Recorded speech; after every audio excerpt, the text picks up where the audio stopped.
Политичките партии не смеат да гласаат за председател на собранието кој што не ја отфрлил тиранската платформа и незината суштина. Порачаа денеска демонстрантите на иницијативата за заедничка Македонија пред седиштето на ВМРО-ДПМН.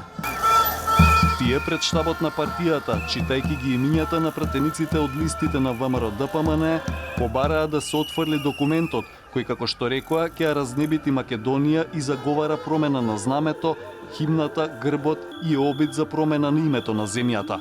Сакаат да не скршат, нема да им дозволиме и им повторуваме на овие луѓе тука дека не смеат да дозволат, мора да останат со граѓаните кои се на улица.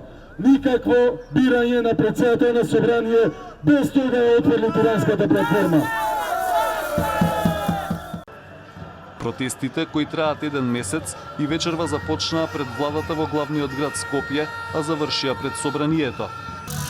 И јадници граѓани, како и во изминатите денови, пееа патриотски песни и носеа транспаренти на кои повикуваат да се направи попис во земјата, дека нема да помине тиранската платформа, а пред собранието упатија и апел до политичарите дека не се тргува со националните интереси на државата.